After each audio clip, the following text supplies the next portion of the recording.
말씀의 제목은 영광의 순간이 끝난 후입니다. 영광의 순간이 끝난 후. 지난 8일 우리 켄터키 주에 위치한 에스베리 대학교 채플실에서는 놀라운 일들이 벌어졌습니다. 당시 자크 미어크 리브스라고 하는 이 목사님께서 로마서 12장의 말씀을 가지고 행동하는 사랑이라고 하는 말씀을 전했습니다. 예수 그리스도의 사랑을 여러분들이 알지 못한다면 여러분들 이 예배당을 떠나지 마십시오 라고 잔잔하게 전했던 그 메시지를 통해서 100여 명의 학생들이 정말로 채플실을 떠나지 않고 찬양하며 계속해서 기도하기 시작했습니다. 그리고 그들의 기도는 10일이 넘게 지속되었다고 합니다. 이들의 놀라운 부흥의 현장은 유튜브를 통해서 전 세계에 생중계가 되었습니다. 또한 사순절을 기점으로 해서 미국의 전 지역의 대학교에서도 이 기도와 예배의 운동이 지금 조금씩 일어나고 있다고 합니다. 어떤 사람들은 이것을 에스베리 부흥 운동이라고 부르는 사람들도 생겨났습니다. 실로 놀라운 일이 아닐 수 없습니다. 역사적으로 하나님께서 예배와 또한 이 기도의 역사를 일으키실 때에는 그만한 이유가 있었습니다. 영광스러운 대부흥의 역사가 끝난 후에는 늘 이 교회는 큰 환난을 경험했습니다.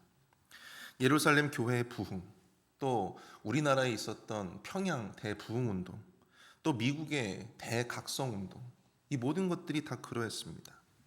영광스러운 부흥의 순간이 끝나고 교회는 대내외적인 핍박과 또 신학적 교리에 따른 공격으로 말미암아 큰 어려움을 겪어야만 했다라고 하는 것이죠. 하나님은 이처럼 큰 환난을 이겨낼 그런 영적인 능력을 구비시켜 주시기 위해서 하나님의 영광을 보게 하여 주시고 부흥을 경험하게 해 주시는 것입니다. 특별히 오늘 본문에서 예수님의 제자들은 예수님이 베풀어 주신 오병이어의 기적이라고 하는 매우 놀라운 기적의 순간을 경험했습니다. 그러나 그 영광의 순간이 끝나고 난 후 제자들은 큰 위기를 경험하게 됩니다. 오늘 이 새벽에는 오병이어의 기적이라고 하는 영광의 순간, 바로 그 이후에 제자들이 경험해야 했던 위기를 함께 조명해 보면서 함께 영적인 교훈을 나눠 보고자 합니다. 첫 번째로, 영광의 순간이 끝난 후에 우리는 사명에 집중해야 합니다. 오늘 본문을 보시면 예수님은 오병이어의 기적 이후에 제자들을 서둘러 건너편으로 보내십니다. 그리고 자신은 기도하러 산에 홀로 오르시게 되지요. 여기서 눈에 띄는 것은 22절에서 예수께서 즉시 제자들을 재촉하사라고 하는 대목입니다. 우리 모두가 알다시피 예수님이 이렇게 하신 데에는 바로 이 오병이어의 기적이 큰 영향을 미쳤기 때문입니다. 오병이어는 모든 복음서에서 다 다루고 있을 정도로 굉장히 놀라운 기적이었습니다. 하나님의 아들이 아니시라면, 메시아가 아니시라면 결코 해낼 수 없었던 놀라운 표적이었다라고 하는 사실입니다. 예수 그리스도의 메시아 되심을 전 세상에 알렸던 아주 중요한 계기가 되었습니다. 이 오병이어의 기적을 다루고 있는 병행 본문을 보시면 요한복음 6장 14절과 15절이 바로 그 본문인데요. 왜 예수님이 이토록 제자들을 재촉해서 건너편으로 급히 가게 이끌으셨는지를 우리는 알 수 있습니다. 그 사람들이 예수께서 행하신 이 표적을 보고 말하되 이는 참으로 세상에 오실 그 선지자라 하더라. 그러므로 예수께서 그들이 와서 자기를 억지로 붙들어 임금으로 삼으려 하는 줄을 아시고 다시 혼자 산으로 떠나시니라. 물론 이 사건을 계기로 예수님을 진정한 메시아로 인정하는 사람들도 생겨났습니다. 그러나 그뿐만 아니라 자신들의 이 배고픔을 해결해 줄 수 있는, 자신들의 민생고를 해결해 줄 수 있는 진정한 임금으로, 진정한 왕으로 예수 그리스도를 삼으려고 했던 사람들도 있었다라고 하는 사실이죠.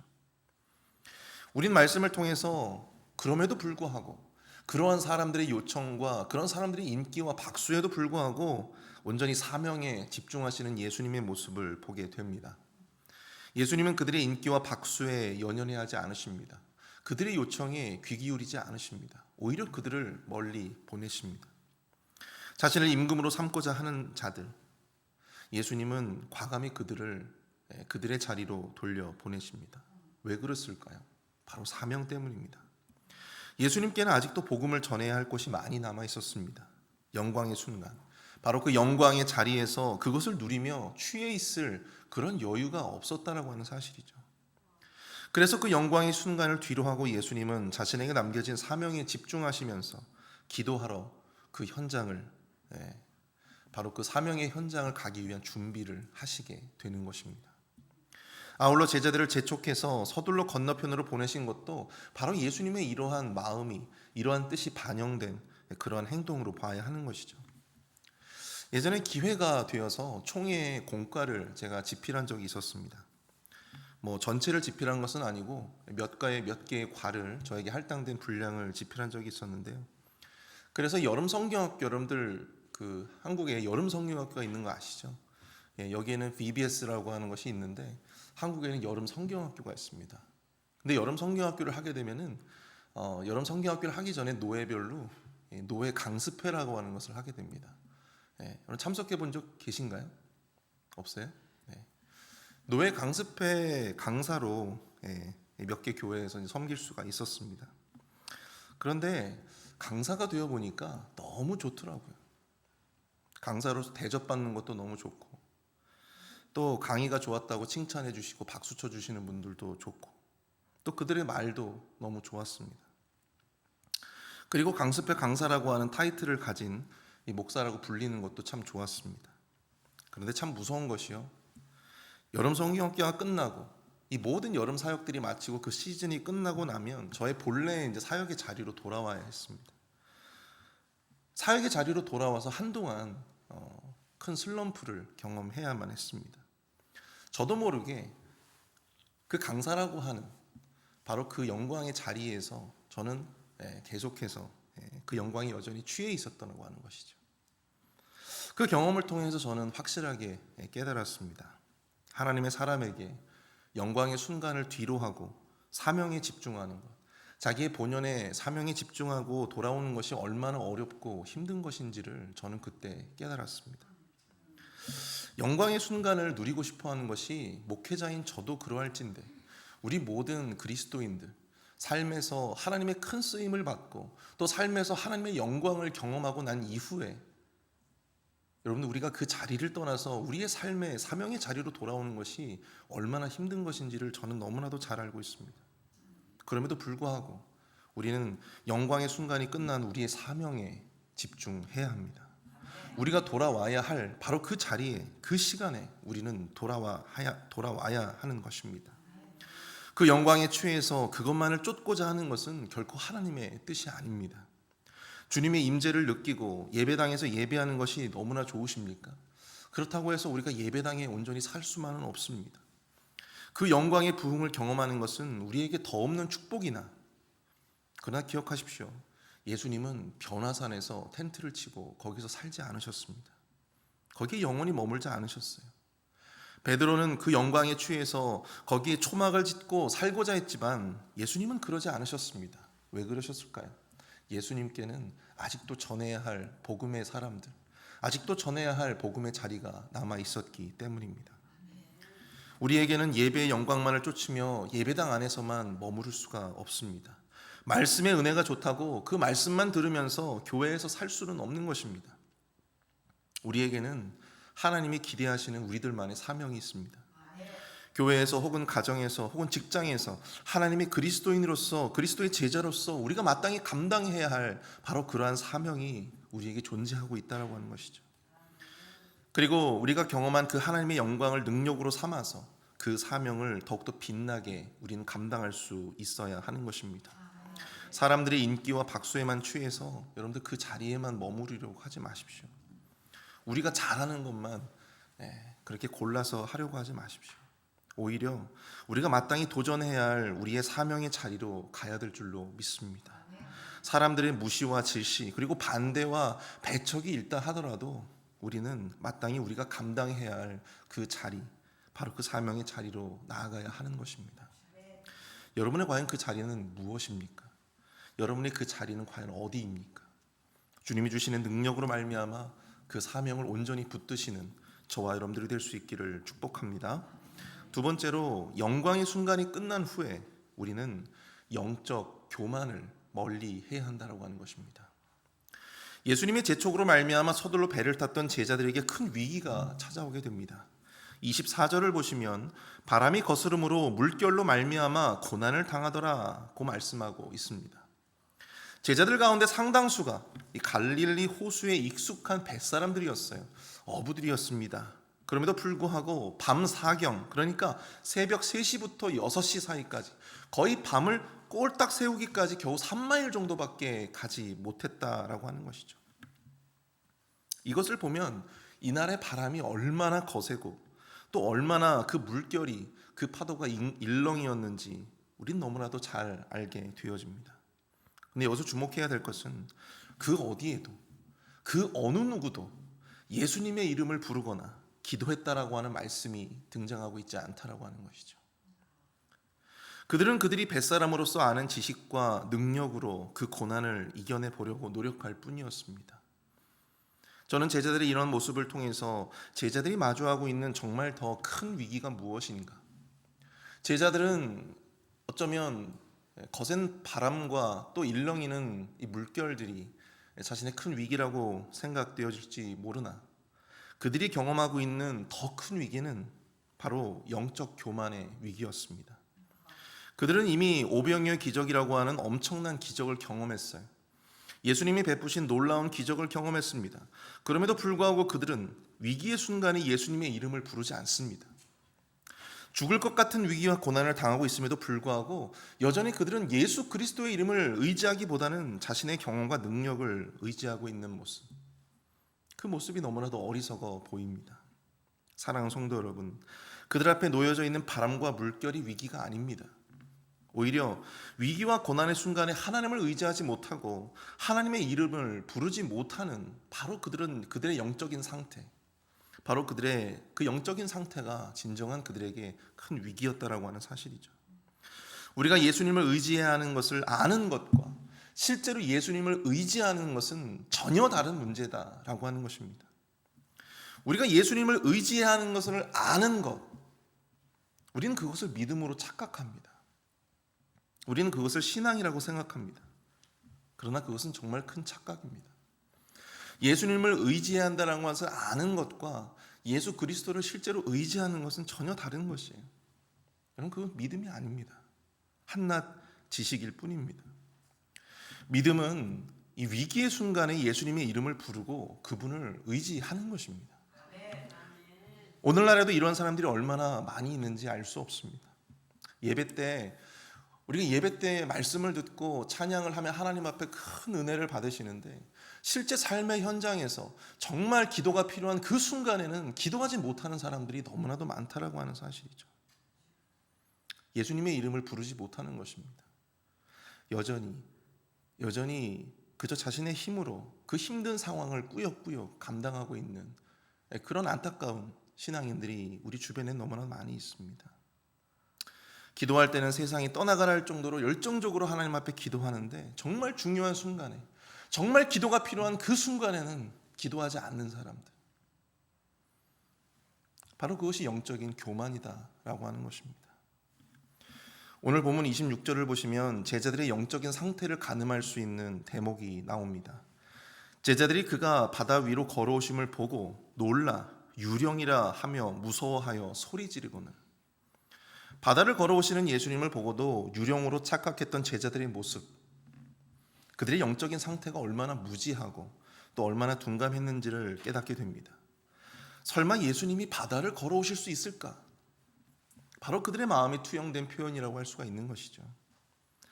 오병이어의 기적을 보고도, 그들 스스로가 그 오병이어라고 하는 놀라운 기적을 보고도 그럼에도 불구하고 예수님을 하나님의 아들로 인정하지 못했던 바로 그들의 연약한 믿음이야말로 그들이 두려워해야 할, 진정으로 두려워해야 할 그들의 위기가 아니었을까요? 저는 여러분이 예수님의 능력을 성경 속에서만 경험하게 되기를 원치 않습니다. 예수님의 능력을 여러분들의 삶 속에서도, 여러분들의 실제 삶의 현장 가운데서도 예수님의 그 능력을 경험하시는 저와 여러분 될 수 있기를 축복합니다. 본문 27절의 말씀처럼 안심하라, 내니 두려워하지 말라, 이렇게 말씀하시며 우리를 안심시키시고 또 우리의 모든 상황을 진정시키실 바로 그 하나님의 놀라운 능력을 다름 아닌 우리의 삶의 바로 그 현장에서, 우리의 그 삶 속에서 경험하게 되시기를 축복합니다. 우리 마지막으로 영광의 순간이 끝난 후 우리는 온전히 예수님만을 바라보며 살아야 합니다. 오늘 보면 28절부터 32절을 보시면 바다 위를 걸은 베드로의 이야기를 우리가 보게 됩니다. 28절에서 베드로는 예수님께 감히 상상하지 못할 요청을 하게 됩니다. 주여, 만일 주임시거든 나를 명하사 물 위로 오라 하소서. 물 위로 오라 하소서. 예수님은 베드로에게 오라고 명령을 하시죠. 베드로는 배에서 내려서 물 위를 걸어 예수님께 걷게 됩니다. 그러나 베드로는 이내 바람과 파도를 보고 바다로 빠져버리게 됩니다. 비로소 그는 예수님께 도움을 구합니다. 주여, 나를 구원하소서. 예수님은 베드로의 손을 내밀어 구해주시며 이렇게 말씀하십니다. 믿음이 작은 자여, 왜 의심하였느냐. 물론 이 베드로가 실패했긴 했지만 베드로의 이 도전은요, 실로 역사적인 것이었습니다. 인류 역사 이래 바다를 걸은 사람은 바로 이 베드로 한 사람밖에 없었기 때문입니다. 예수님을 보고 호기롭게 물 위로 걷는 도전을 감행했지만 그를 다시금 실패하게 만든 것은 바로 무엇이었습니까? 예수님께서 말씀하셨죠. 믿음이 적은 자여, 왜 의심하였느냐. 오늘 보면 30절을 보십시오. 바람을 보고 무서워 빠져 가는지라. 여러분, 의심이라고 하는 것이요, 다른 것이 아닙니다. 위기의 순간에 우리의 눈이 머무는 곳이 예수님이 아닌 세상이 될 때 바로 그것이 의심이 싹트게 되는 순간이 되는 것입니다. 그리고 그 의심은 우리로 하여금 두렵게 만듭니다. 예수님만을 바라보지 못하게 만듭니다. 의지하지 못하게 만든다라고 하는 사실입니다. 예수님만을 바라보면 충분히 더 걸을 수 있었을 텐데 베드로는 주변을 의식하지 않을 수 없었습니다. 칠흑 같은 바다와 거세게 일렁이는 바람과 파도를 본 순간 그는 두려움에 압도되어서 결국 의심과 함께 바다로 빠져버리게 되었다라고 하는 사실입니다. 사랑하는 성도 여러분, 영광의 순간이 끝난 후에 우리는 온전히 예수님만을 바라보아야 합니다. 우리가 바라보아야 할 것은 놀라운 기적도 또 우리에게 두려움을 주는 일렁이는 바람과 파도도 아닙니다. 오직 우리가 바라보고 나아가야 할 분은 예수 그리스도, 오직 예수 그리스도 한 분뿐인 줄로 믿습니다. 오병이어의 기적을 보여주신 것은요, 그 기적을 보라고 보여주신 것이 아닙니다. 바로 그 기적을 베푸신 예수 그리스도, 하나님의 아들이신 예수 그리스도를 바라보라고 우리에게 바로 그 오병이어의 기적을 보여주신 것입니다. 오직 예수 그리스도만이 생명의 떡이 되시며 오직 예수 그리스도만이 구원이 되심을 알라고 보여주신 것입니다. 그러므로 기적의 영광이 있은 후에 우리는 온전히 예수 그리스도만을 바라보는 바로 그 믿음으로 살아가야 하는 것입니다. 하루하루 우리에게 주어진 그 삶의 문제들을 바라보지 마십시오. 하루하루 우리에게 지치게 만드는 그 삶의 고난들을 바라보지 마십시오. 여러분, 그것을 바라보는 순간 우리는 의심이 싹트게 되고 우리는 점점 그 모든 고난과 짐들과 함께 세상의 질고 가운데로 빠져버리게 되는 것입니다. 바로 그것이 우리의 연약한 모습인 것이죠. 달라스에서 우리 교회에서 전임 사역자로 부임이 결정된 순간에 저는 미국에서의 풀타임 사역자로서 부임하게 되었다라고 하는 기쁨과 감사가 굉장히 컸습니다. 그것도 잠시 이내 제가 예전에 말씀드렸죠. 현타가 뭐예요? 현실 자각 타임. 현타가 찾아오기 시작했습니다. 이사는 과연 어떻게 가야 할까? 또 그 재정은 어떻게 마련을 해야 할까? 비자 문제는 어떻게 처리를 해야 될까? 여러 가지 문제가 저의 마음 가운데 부담과 두려움이 되기 시작했습니다. 게다가 새로운 삶의 또한 현장 가운데 나아가야 한다라고 하는 바로 그 두려움, 새로운 교회와 또 사역에 대한 두려움이 굉장히 커지기 시작했습니다. 내가 과연 목사님의 목회를 잘 보필할 수 있을까? 내가 목회자로서 성도님들을 잘 돌볼 수 있을까? 잘 섬길 수 있을까? 내가 과연 교회에서 기대하고 요구하는 그 사역들을 내가 정말 잘 감당할 수가 있을까? 이런 생각들로 달라스에서 잠 못 드는 밤이 굉장히 많았습니다. 그때 제가 붙들고 기도한 것이 바로 이것이었습니다. 하나님만을 바라보자. 나를 두렵게 하는 삶의 요소들이 아니라 나를 이곳으로 인도하신 하나님의 뜻, 바로 그 하나님만을 내가 바라보자. 그러니까 신기하게도 마음에 평안이 찾아오기 시작했습니다. 지금도 사역이 힘들고 또 부담이 될 때 저는 스스로 이 하나님만을 바라보자라고 하는 이 마음을 스스로 리마인드 하곤 합니다. 내가 감당해야 할 사역이 아니라, 내가 섬겨야 할 성도들이 아니라 하나님만을 바라보고 하나님만을 바라보며 나아가자. 사랑하는 성도 여러분, 아무쪼록 이 마음이 우리 모두에게 있게 되어지기를 소망합니다. 우리로 하여금 두렵게 만드는 삶의 요소들이 있으십니까? 여러분들 그 삶의 요소들을 주목하지 마십시오. 계속 그것을 보고 있지 마십시오. 그럴 때일수록 우리 주님께 집중하고 우리 주님만을 바라보시는 저와 여러분들이 될 수 있기를 축복합니다. 길을 내실 이도 주님이시고 또한 그 길을 인도하실 이도 주님이신 줄로 믿습니다. 예수님이 바람에 배에 오르시어 바람이 그쳤듯이 예수님이 우리와 함께하는 바로 그 순간 요동치는 우리의 마음도 이내 잠잠하게 되어질 줄로 믿습니다. 우리 자 함께 말씀을 생각하면서 함께 기도하기를 원합니다. 주님, 우리의 삶의 현장에서 우리가 주님의 영광을 경험하고 또 주님의 영광을 목도하기를 원합니다. 그 영광과 부흥의 순간을 우리가 기대합니다. 그러나 우리가 거기에만 취해서 우리의 사명을 잊지 않게 하여 주시옵소서. 마땅히 우리가 걸어가야 할 그 길을 가게 하여 주시고 또한 위기를 만날 때 오직 우리가 주님만을 바라보며 주님의 이름을 부르고 주님의 능력을 의지하는 우리 모두가 되게 하옵소서. 우리 함께 마음을 모아서 합심해서 함께 기도하겠습니다.